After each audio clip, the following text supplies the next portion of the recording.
Hello, my name is Vanessa Ringe Silvas. I'm a student physical therapist from the University of St. Augustine. Today I would like to share my findings from a recent spine evaluation that I performed on a patient with ankylosing spondylitis who has orders from her rheumatologist to seek physical therapy in helping to treat some of the symptoms she is feeling. My intent is to highlight how physical therapy can be beneficial to patients with ankylosing spondylitis. My patient is a 26-year-old female mesomorph. The patient is a current mechanical engineer whose medications include Humira and diclofenac for arthritis. Imaging was taken 6 months ago and did not reveal any fusing of the SI joints or any spinal segments. In addition, the patient uses an orthotic for left leg length discrepancy. Her chief complaint is low back pain over the bilateral SI joints.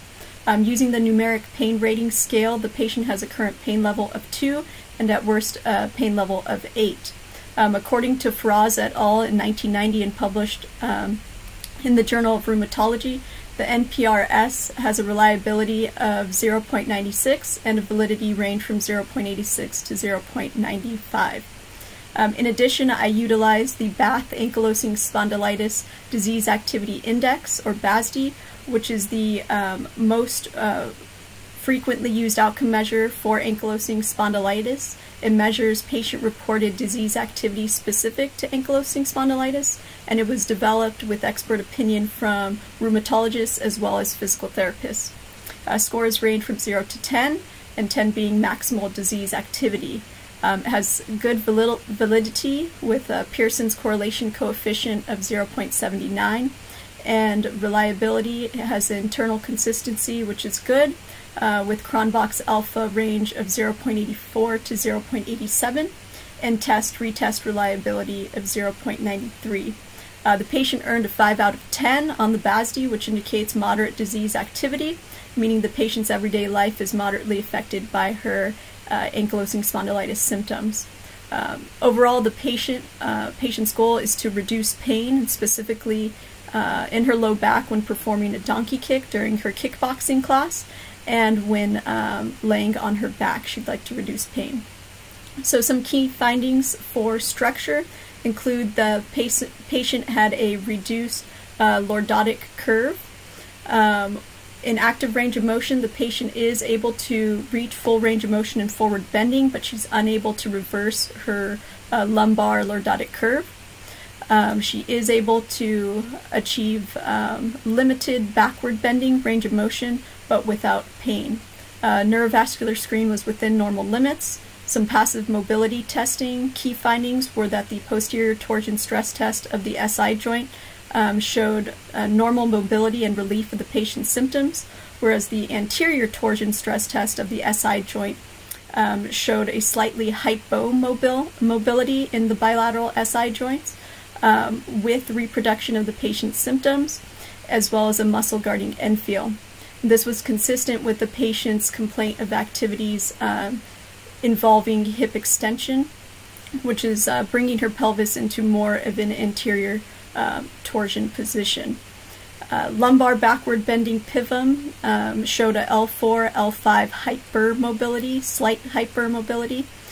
Because of the patient's hypomobility in her SI joints, the lumbar spine may be trying to compensate with excess movement. Lower quarter screen key findings include the glute med had a 3+ out of 5 strength on the right and a 4 out of 5 on the left. The glute min also demonstrated weakness with a 3+ out of 5 on the right and 4 out of 5 on the left. Lower quarter range of motion. Hip extension range of motion was limited according to AAOS standards. The patient had 4 degrees of hip extension on the right and 9 degrees on the left. Hamstring length was also limited according to Kendall. The patient had 50 degrees of length on the left and 55 degrees of length on the right. The patient, my main diagnosis for the patient is SI joint pain with mobility deficit.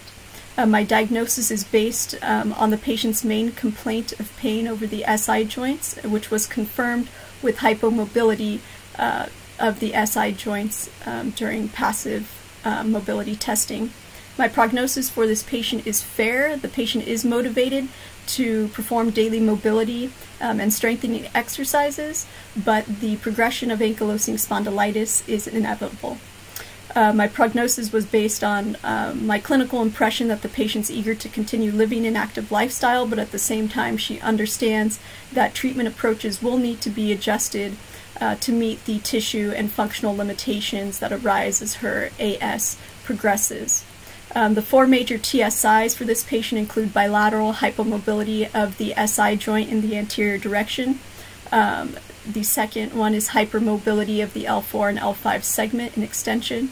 Number 3 is bilateral hamstring tightness. And number 4 is glute med and glute min weakness.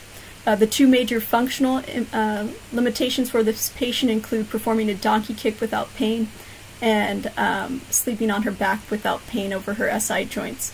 My interventions for this patient for the bilateral hypomobility of the SI joint include educating the patient on maintaining an upright position and avoiding prolonged static positions of forward bending. The patient understands that her SI joints will eventually fuse, and she needs to maintain an upright position so that when the SI joint does fuse, she will be fused in the most functional position. I elected to not use manipulation on her hypomobility. According to Paris's 0 through 6 PIVM scale that was published in 1963 in the New Zealand Medical Journal, we want to avoid mobilizing a ankylosed segment. Hypermobility of her L4, L5 segment was treated according to Wilkie et al. In an article published in the peer-reviewed journal Spine in 1995. The multifidus provides more than 2/3 of the stability at the L4, L5 region. Therefore, I elected to teach the patient a side-lying multifidus stabilization exercise by isometrically contracting the multifidus. Supine positions were also available, but the patient prefers to be in side-lying as the supine position exacerbates her pain. For the bilateral hamstring tightness, I elected to stretch the hamstrings according to Kistner and Colby et al.'s 7th edition of therapeutic exercise.